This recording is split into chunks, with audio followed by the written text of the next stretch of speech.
السلام عليكم. النهاردة هنعمل وصفة جديدة من وصفاتي. هنعمل الجمبري المقلي زي اللي بنشتريه من المحلات، طعم حلو، تتبيلة روعة، الكفر بتاعه ما بيوقعش من عليه، مقرمش،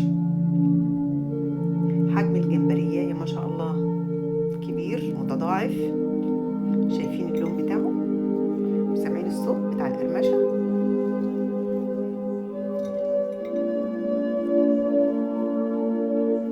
نبدأ على بركة الله ونشوف عملناه ازاي. طبعا الكميات هتكون حسب عدد أفراد الأسرة. أنا جبت الجمبري نضفته كويس من القشور اللي فيه وشلت كيس الرمل وغسلته كويس وحطيته في مصفى يتصفى. أنا مش عايزة فيه أي مية خالص.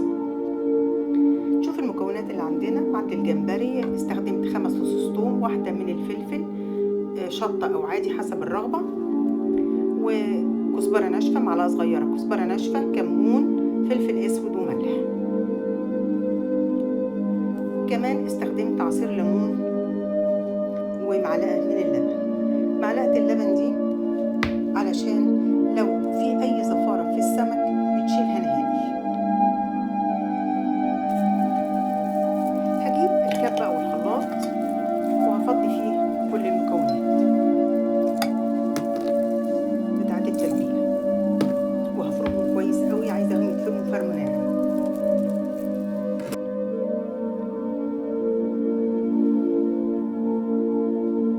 هجيب بولة كبيرة وافضي فيها الجمبري. شايفين ما شاء الله مفيش ولا نقطة مية في الجمبري.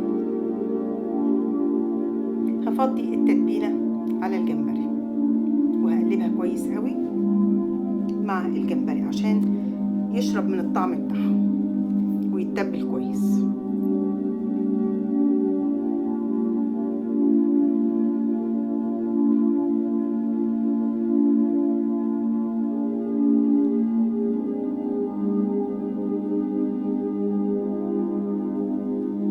هغطي عليه واسيبه لمدة ربع ساعة، مجرد بس على ما اجهز بقية الوصفة. هنركنه على جنب ونشوف بقية المكونات. هنعمل التتبيلة او الخلطة اللي هنحط فيها الجمبري عشان نحمره بيها. عبارة عن كوباية من الدقيق، نص كوباية من النشا، معلقة صغيرة من كل حاجة، كزبرة ناشفة، توم باودر، كمون، بيكنج باودر وملح. دي كل المكونات بتاعة التتبيلة. هجيب بولة كبيرة أو طبق كبير وهفضي فيه النشا والدقيق والتوابل والبيكنج باودر.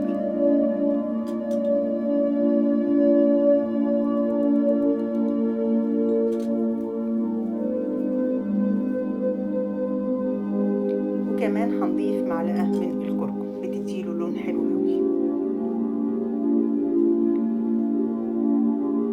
هقلب كل ده كويس مع بعضه لحد ما يختلطوا جيدا مع بعض.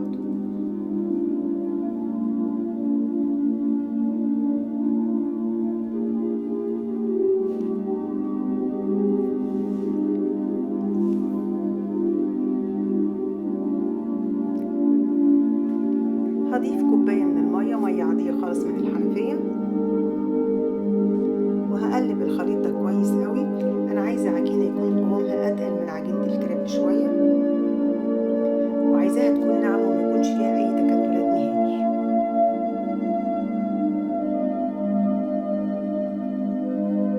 الخليط او العجينة اللي احنا عملناها دي هي دي سر قرمشة الجمبري، وكمان بتديله حجم اكبر.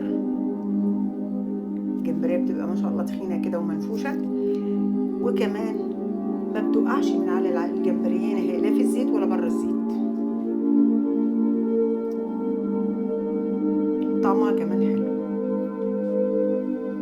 هجيب الجمبري وهحطه في التتبيلة دي. هحاول لو في صوص من اللي كنت متبلة فيه الجمبري موجود عامل مية، هحاول ان انا اصفيه بعيد عن المية او الصوص اللي كان فيه.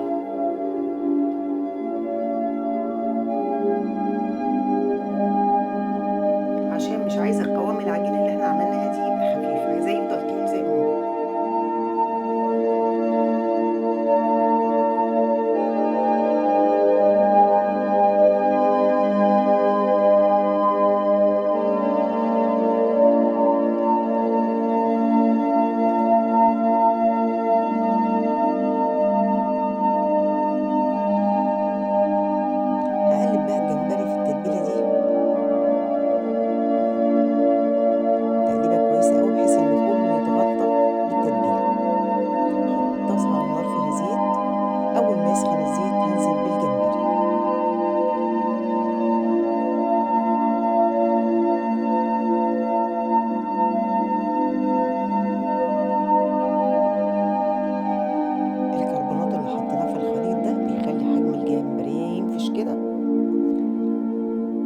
والنشا بتخليها تبقى مقرمشة.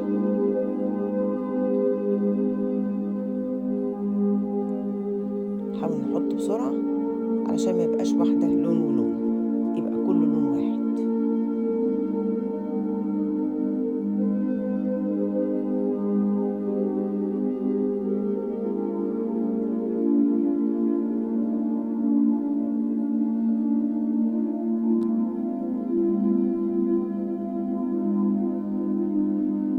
نحاول ما نحطش كتير في الطاسة عشان يطلع مقرمش كده، وفي نفس الوقت ما يلزقش ببعضه.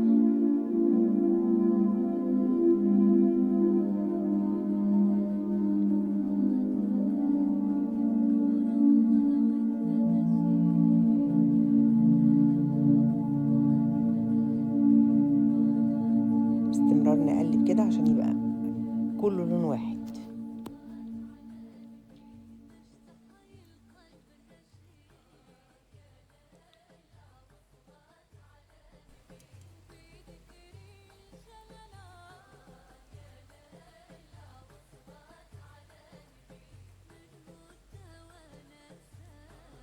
شايفين لونه؟ لون ذهبي جميل.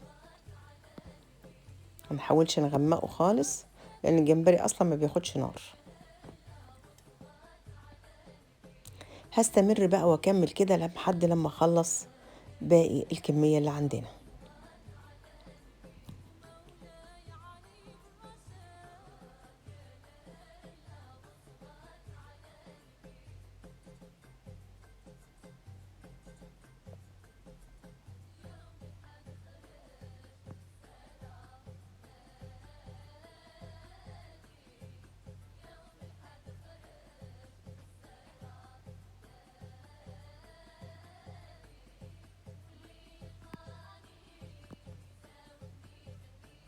كده خلصنا، وده شكل الجمبري الطبق بتاعنا بعد ما خلص. ما شاء الله حجم الجمبرية تضاعف، ولونه ذهبي جميل، والطعم والتتبيلة تحفة. أتمنى أكون قدرت أفيدكم، ولو عجبكم الفيديو لايك وشير، وإلى اللقاء في وصفات أخرى قادمة. سلام عليكم.